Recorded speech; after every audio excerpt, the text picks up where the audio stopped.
बात करने जा रहे हैं उस विमान की जो 37 साल तक गायब रहा और फिर अचानक वापस लौट आया। Pan American flight 914। 53 लोग एक विमान में बैठते हैं न्यूयॉर्क से मियामी जाने के लिए। सामान्य उड़ान, सामान्य दिन, लेकिन फिर विमान गायब हो जाता है, रडार से मिट जाता है। समुद्र में कोई मलबा नहीं मिलता, कोई संकेत नहीं, जैसे आसमान ने उसे निगल लिया। 37 सालों की खामोशी, कोई जवाब नहीं, कोई सुराग नहीं। और फिर एक दिन 1992 में वेनेजुएला के आसमान में अचानक एक पुराना विमान प्रकट होता है। वही विमान, वही लोग, लेकिन उनकी उम्र नहीं बढ़ी, उनके कपड़े वही पुराने, उनकी घड़ियां रुकी हुई। वे कहते हैं कि उन्होंने सिर्फ 3 घंटे की उड़ान भरी है, लेकिन दुनिया के लिए 37 साल बीत चुके हैं। क्या ये टाइम ट्रेवल था? क्या समय में कोई दरार है, या फिर ये इतिहास की सबसे बड़ी धोखाधड़ी है? आज हम खोलेंगे इस रहस्य की हर परत, हर सवाल का जवाब, हर सच और हर झूठ। नमस्कार, और चौंकाने वाली कहानियां जानने के लिए चैनल को सब्सक्राइब कीजिए और इस वीडियो को लाइक कीजिए। चलिए शुरू करते हैं। भाग 1। उड़ान की शुरुआत 2 जुलाई 1955। न्यूयॉर्क का मौसम साफ था, आसमान में बादल का एक टुकड़ा तक नहीं। लाग्वार्डिया एयरपोर्ट पर एक डगलस DC-4 विमान खड़ा था। पैन अमेरिकन एयरवेज की फ्लाइट नंबर 914, गंतव्य मियामी, फ्लोरिडा। 53 यात्री, 4 क्रू मेंबर। कप्तान का नाम मिगवेल विक्टर कुरिया,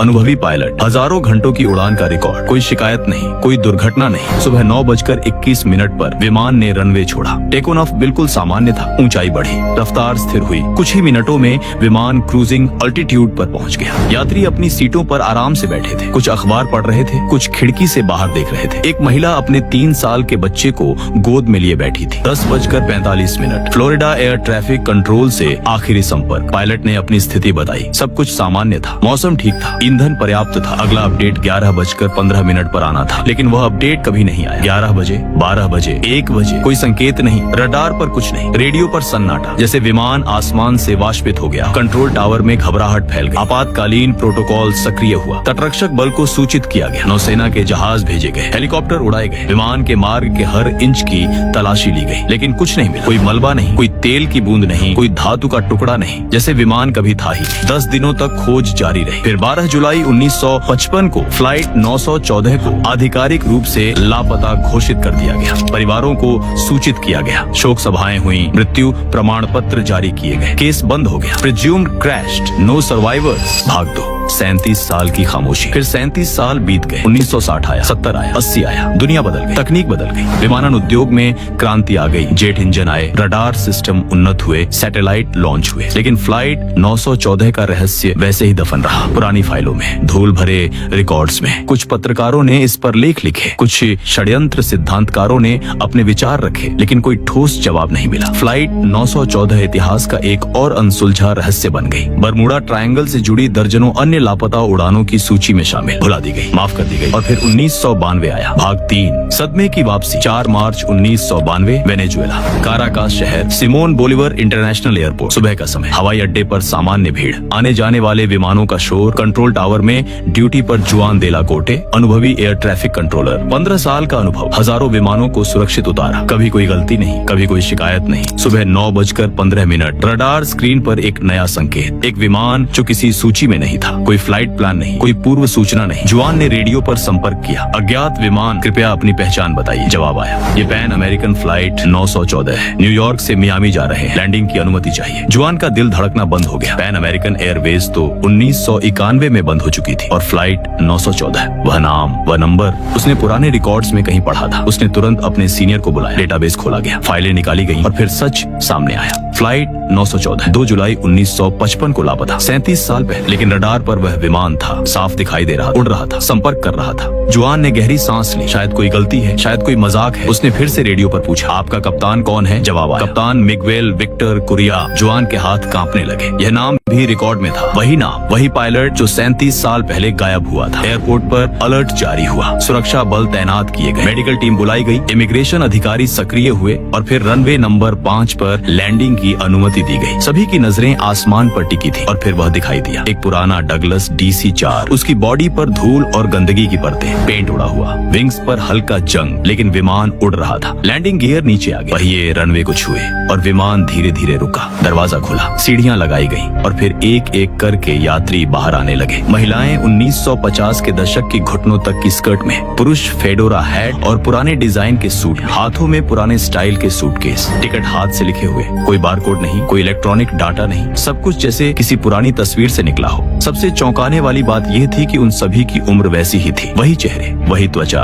कोई झुर्रियां नहीं, कोई बुढ़ापे का निशान नहीं। जो महिला 3 साल के बच्चे को गोद में लिए थी, वह बच्चा अभी भी 3 साल का ही था। अगर 1955 में वह 3 साल का था तो 1992 में उसकी उम्र 40 साल होनी चाहिए थी, लेकिन वह अभी भी वैसा ही छोटा बच्चा था, जैसे समय ने उन्हें छुआ ही नहीं। दोस्तों, अब जो मैं बताने जा रहा हूँ वो और भी चौंकाने वाला है। जब इमिग्रेशन अधिकारी जुआन दे ला कोटे विमान के पास पहुँचे और यात्रियों से पूछताछ शुरू की तो यात्री पूरी तरह से भ्रमित थे। उन्हें समझ नहीं आ रहा था कि वे वेनेजुएला में क्यों हैं। एक यात्री ने अपना अखबार निकाला, 2 जुलाई 1955 का न्यूयॉर्क टाइम, ताजा प्रिंट, जैसे अभी अभी छपा हो। कागज पुराना नहीं था, पीला नहीं पड़ा था, बिल्कुल नया। एक महिला ने कहा कि उसे याद है कि विमान में कुछ देर के लिए अजीब तरह की रोशनी आई थी, सब कुछ सफेद हो गया था, फिर हल्की सी झटका और अगले ही पल उन्हें बताया गया कि वे काराकास में उतर रहे हैं। उन्हें लगा कि शायद पायलट ने रास्ता बदल दिया है, लेकिन जब उन्हें बताया गया कि अब 1992 है तो सभी सदमे में आ गए। कप्तान मिगुएल विक्टर कुरिया ने अपना लॉग बुक दिखाया, उसमें आखिरी एंट्री 2 जुलाई 1955 की थी। जुआन ने पायलट से कहा कि कृपया विमान से बाहर आइए, हमें आपसे कुछ सवाल पूछने हैं, लेकिन कप्तान कुरिया ने कहा नहीं। उसने अपने यात्रियों को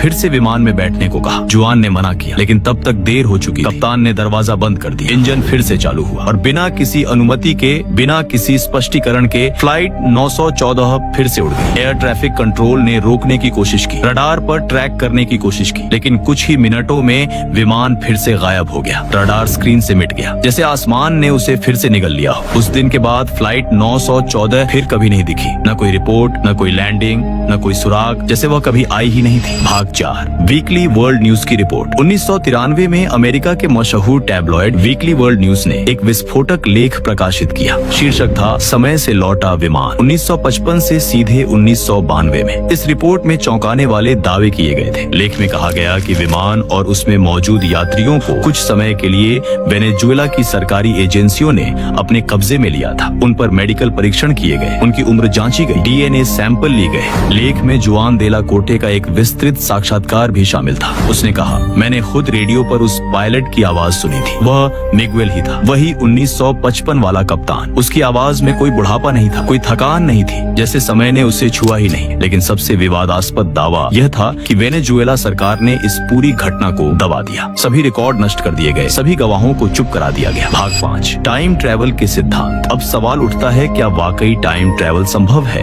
क्या फ्लाइट 914 समय की किसी दरार से गुजरी थी? वैज्ञानिकों के अनुसार आइंस्टीन के सापेक्षता के सिद्धांत के मुताबिक समय यात्रा सैद्धांतिक रूप से संभव है। अगर कोई वस्तु प्रकाश की गति के करीब यात्रा करे तो उसके लिए समय धीमा हो जाता है, इसे टाइम डायलेशन कहते हैं। लेकिन फ्लाइट 914 एक सामान्य प्रोपेलर विमान था। इसकी अधिकतम गति केवल 400 किलोमीटर प्रति घंटा थी, प्रकाश की गति से बहुत धीमी। तो फिर टाइम डायलेशन कैसे हुआ? कुछ वैज्ञानिकों ने सुझाव दिया कि शायद विमान किसी वर्महोल से गुजरा था। वर्महोल अंतरिक्ष समय में एक सुरंग है जो 2 अलग-अलग बिंदुओं या समयों को जोड़ती है। सैद्धांतिक रूप से अगर कोई वर्महोल से गुजरे तो वह समय में आगे या पीछे यात्रा कर सकता है, लेकिन वर्महोल का अस्तित्व अभी तक सिद्ध नहीं हुआ है। यह केवल गणितीय समीकरणों में मौजूद है। फिर भी कुछ भौतिक विज्ञानी मानते हैं कि बर्मुडा ट्रायंगल के आसपास चुंबकीय विसंगतियां हैं। ये विसंगतियां अंतरिक्ष समय को विकृत कर सकती हैं और शायद, सिर्फ शायद, इन विकृतियों ने फ्लाइट 914 को समय की दरार में धकेल दिया। एक और सिद्धांत है समानांतर ब्रह्मांड का। क्वांटम यांत्रिकी के अनुसार अनगिनत समानांतर ब्रह्मांड हो सकते हैं। हर निर्णय, हर घटना एक नया ब्रह्मांड बनाती है। तो क्या फ्लाइट 914 किसी दूसरे ब्रह्मांड में चली गई थी और फिर 37 साल बाद वापस हमारे ब्रह्मांड में लौट आई? यह सिद्धांत और भी विचित्र लगता है, लेकिन पूरी तरह से असंभव नहीं है। भाग 6, फ्लाइट 19 एक और रहस्यमयी गायब होना। लेकिन फ्लाइट 914 अकेली नहीं है। इतिहास में ऐसे कई मामले हैं जहां विमान और जहाज रहस्यमयी तरीके से गायब हो गए। सबसे प्रसिद्ध मामला है फ्लाइट 19 का। 5 दिसंबर 1945 अमेरिकी नौसेना के 5 TBM Avenger torpedo bombers Florida के फोर्ट लॉडरडेल से एक प्रशिक्षण मिशन पर निकले। 14 चालक दल के सदस्य, सभी अनुभवी पायलट। मिनट। मौसम साफ था, सब कुछ सामान्य था। दोपहर 3:45 leader pilot lieutenant Charles Taylor ने रेडियो पर कहा, हम आपातकालीन स्थिति में हैं। हम दिशा भटक गए, हमें नहीं पता कि हम कहाँ हैं। सब कुछ अजीब दिख रहा है, यहाँ तक कि समुद्र भी सामान्य नहीं दिखता। कंट्रोल टावर ने उन्हें पश्चिम की ओर उड़ने को कहा ताकि वे मुख्य भूमि तक पहुँच सके, लेकिन टेलर ने कहा, हमें नहीं पता कि पश्चिम कौन सी दिशा है, सब कुछ गलत लग रहा है। अगले कुछ घंटों तक रेडियो संचार में और भी अजीब बातें सुनाई दी। एक पायलट ने कहा,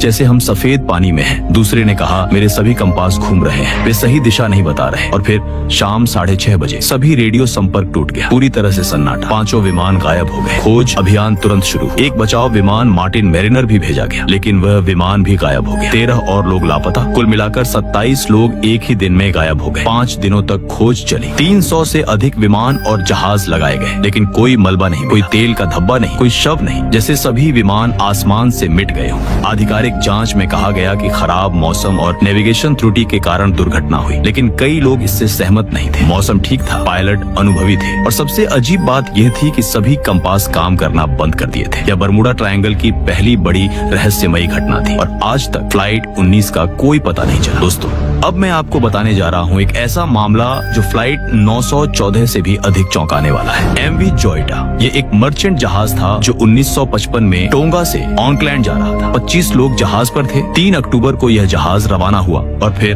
गायब हो गया। 6 हफ्ते बाद नवंबर में एक अन्य जहाज ने समुद्र में कुछ तैरता हुआ देखा। वह MV जोइटा था, लेकिन जहाज पूरी तरह से खाली था। 2500 लोग गायब थे। कोई शव नहीं, कोई खून नहीं, कोई संघर्ष के निशान नहीं। जहाज थोड़ा झुका हुआ था, लेकिन डूब नहीं रहा था। इंजन काम कर रहा था, रेडियो काम कर रहा था, खाना मेज पर रखा हुआ था, जैसे लोग अचानक गायब हो गए हो। सबसे अजीब बात यह थी कि जहाज का लॉग बुक भी गायब था। कोई रिकॉर्ड नहीं कि क्या हुआ था। जांचकर्ताओं ने पाया कि जहाज में कोई छेद नहीं था, कोई तकनीकी खराबी नहीं थी। तो फिर 25 लोग कहाँ गए? क्या उन्हें किसी ने उठा लिया? क्या वे समुद्री डाकुओं का शिकार हुए? लेकिन फिर जहाज पर कीमती सामान क्यों छोड़ दिया गया? और कोई संघर्ष के निशान क्यों नहीं थे? कुछ लोगों ने कहा कि शायद जहाज के लोग लाइफ बोट में बैठकर भाग गए, लेकिन जहाज की लाइफ बोट भी वहीं थी, किसी ने उसे नहीं छुआ था। न्यूजीलैंड सरकार ने जांच की, लेकिन कोई निष्कर्ष नहीं निकाला। केस अनसुलझा रह गया। MV जोइटा आज भी समुद्र के सबसे बड़े रहस्यों में से एक है, और यह साबित करता है कि फ्लाइट 914 जैसी घटनाएं केवल आसमान में ही नहीं बल्कि समुद्र में भी होती है। भाग 7, सच का खुलासा, फेक न्यूज। लेकिन अब समय आ गया है कि हम सच्चाई जानें। हाल ही में कई तथ्य जांच करने वाली वेबसाइटों ने फ्लाइट 914 की कहानी की पूरी जांच की है, और उन्होंने पाया कि यह पूरी कहानी झूठी है। 21 मई 1992 को अमेरिका के एक स्थानीय समाचार पत्र ने यह खबर प्रकाशित की। शीर्षक था, विमान की पहेली। नीचे लिखा था, 1955 में उड़ान भरने वाला विमान 1992 में वापस आया। ये खबर आग की तरफ है। लोगों ने इस पर विश्वास करना शुरू कर दिया। अफवाहों का दौर शुरू हो गया। कुछ ने कहा कि विमान बरमूडा ट्रायंगल से वापस लौटा, कुछ ने इसे दूसरी दुनिया से जोड़ा। इंटरनेट पर लोगों ने इसे अलग अलग तरीकों से पेश किया। कुछ ने सवाल उठाए, कुछ ने षड्यंत्र के सिद्धांत बनाए। लेकिन जब गंभीर पत्रकारों ने जांच की तो सच्चाई सामने आई। पैन अमेरिकन एयरवेज के रिकॉर्ड्स में फ्लाइट 914 नाम का कोई विमान नहीं था। 2 जुलाई 1955 को न्यूयॉर्क से मियामी के लिए कोई उड़ान नहीं थी। कप्तान मिगुएल विक्टर कुरिया नाम का कोई पायलट पैन अमेरिकन में कभी नहीं था। ये सारे नाम, सारी तारीखें, सारे विवरण मनगढ़ंत थे। वेनेजुएला सरकार से संपर्क किया गया। उन्होंने कहा कि 4 मार्च 1992 को काराकास एयरपोर्ट पर ऐसी कोई घटना नहीं हुई थी। जुआन देला कोर्टे नाम का कोई एयर ट्रैफिक कंट्रोलर उस समय ड्यूटी पर नहीं था। वास्तव में उस नाम का कोई व्यक्ति वेनेजुएला के विमानन विभाग में कभी नहीं था। वीकली वर्ल्ड न्यूज, जिस अखबार ने यह कहानी प्रकाशित की थी, वह एक टैबलॉइड है। ये अखबार सनसनीखेज और अक्सर झूठी कहानियां प्रकाशित करने के लिए जाना जाता है। इस अखबार ने अतीत में एलियंस, भूतों और अन्य अलौकिक विषयों पर कई झूठी कहानियां छापी हैं। फ्लाइट 914 भी उन्हीं में से एक थी। तो सच्चाई ये है कि फ्लाइट 914 कभी अस्तित्व में नहीं थी। यह एक पूरी तरह से काल्पनिक कहानी थी। एक स्थानीय अखबार की गलती या जानबूझकर फैलाई गई अफवाह से यह पूरी दुनिया में फैल गई, और आज तक लोग इस पर विश्वास करते हैं। भाग 8, क्यों लोग विश्वास करते हैं? लेकिन सवाल यह है कि लोग ऐसी कहानियों पर विश्वास क्यों करते हैं? मनोवैज्ञानिकों के अनुसार इंसान रहस्यमयी और अलौकिक चीजों की ओर स्वाभाविक रूप से आकर्षित होते हैं। हम ऐसी कहानियां चाहते हैं जो हमारी सामान्य वास्तविकता से परे हो, जो हमें आश्चर्यचकित करे, जो हमें डराए, जो हमें सोचने पर मजबूर करे। फ्लाइट 914 की कहानी सभी तत्वों से भरी है। रहस्यमयी गायब होना, समय यात्रा, अस्पष्ट सरकारी कवर अप, ये सब एक परफेक्ट षड्यंत्र सिद्धांत बनाता है। और एक बार जब कोई कहानी वायरल हो जाती है तो उसे रोकना मुश्किल हो जाता है, भले ही वह झूठी हो। इसके अलावा पुष्टि पूर्वाग्रह भी एक कारण है। जो लोग पहले से टाइम ट्रैवल या अलौकिक घटनाओं में विश्वास करते हैं, वे फ्लाइट 914 जैसी कहानियों को आसानी से स्वीकार कर लेते हैं। वे सबूतों की तलाश नहीं करते, वे बस मान लेते हैं कि यह सच है क्योंकि यह उनके पहले से मौजूद विश्वासों से मेल खाता है। भाग 9, असली रहस्यमयी गायब होने के मामले। लेकिन इसका मतलब यह नहीं है कि रहस्यमयी गायब होने के मामले नहीं होते। वास्तव में कुछ ऐसे मामले हैं जो आज तक अनसुलझे हैं। मलेशिया एयरलाइंस फ्लाइट 370 8 मार्च 2014। एक बोइंग 777 विमान कुआलालंपुर से बीजिंग जा रहा था। 229 लोग विमान पर थे। टेक ऑफ के बाद विमान ने अपना ट्रांसपॉन्डर बंद कर दिया, रडार से गायब हो गया और फिर कभी नहीं दिखा। 4 साल तक खोज चली, दुनिया के सबसे बड़े हवाई और समुद्री खोज अभियानों में से एक। लेकिन विमान नहीं मिला। कुछ मलबे के टुकड़े हिंद महासागर के तटों पर पाए गए, लेकिन मुख्य मलबा, ब्लैक बॉक्स, शव कुछ नहीं मिला। यह आधुनिक विमानन इतिहास का सबसे बड़ा रहस्य बना हुआ है। एमिलिया ईयरहार्ट, दुनिया की सबसे प्रसिद्ध महिला पायलट। 2 जुलाई 1937 वह अपने नेविगेटर फ्रेड न्यूनन के साथ दुनिया भर में उड़ान भर रही थी। प्रशांत महासागर के ऊपर उनका विमान गायब हो गया। अमेरिकी सरकार ने बड़े पैमाने पर खोज अभियान चलाया, लेकिन कुछ नहीं मिला। आज तक एमिलिया ईयरहार्ट का क्या हुआ ये एक रहस्य है। ये असली मामले हैं, ये सिद्ध है, इनके रिकॉर्ड हैं, इनके गवाह हैं। ये फ्लाइट 914 जैसी काल्पनिक कहानियां नहीं है, ये वास्तविक रहस्य हैं जो आज भी अनसुलझे हैं और शायद ये हमेशा रहस्य ही रहेंगे। तो दोस्तों, फ्लाइट 914 की कहानी एक झूठ थी, एक अच्छी तरह से बनाई गई सनसनीखेज लेकिन पूरी तरह से काल्पनिक कहानी। कोई विमान नहीं था, कोई यात्री नहीं थे, कोई टाइम ट्रेवल नहीं था। ये सब एक अखबार की कल्पना थी जो बिक्री बढ़ाना चाहता था। लेकिन इस कहानी ने हमें कुछ सिखाया। ये सिखाया कि हमें हर चीज पर आंख बंद करके विश्वास नहीं करना चाहिए। हमें सबूत मांगने चाहिए, हमें स्रोतों की जांच करनी चाहिए, हमें तथ्यों को सत्यापित करना चाहिए, क्योंकि इंटरनेट के इस युग में अफवाहें सच से तेज फैलती हैं। लेकिन साथ ही ये कहानी हमारी कल्पना को भी जगाती है। ये हमें सोचने पर मजबूर करती है कि क्या समय यात्रा वाकई संभव है? क्या वाकई ऐसी दरारें हैं जो हमें एक समय से दूसरे समय में ले जा सकती हैं? क्या वाकई ऐसे रहस्य हैं जो विज्ञान नहीं समझा सकता? और शायद यही इस कहानी की असली ताकत है। ये हमें सपने देखने देती है, ये हमें आश्चर्य करने देती है, ये हमें याद दिलाती है कि दुनिया अभी भी रहस्यों से भरी है, भले ही फ्लाइट 914 उनमें से एक नहीं है। अगर वीडियो पसंद आया हो तो हाइप करना मत भूलिएगा।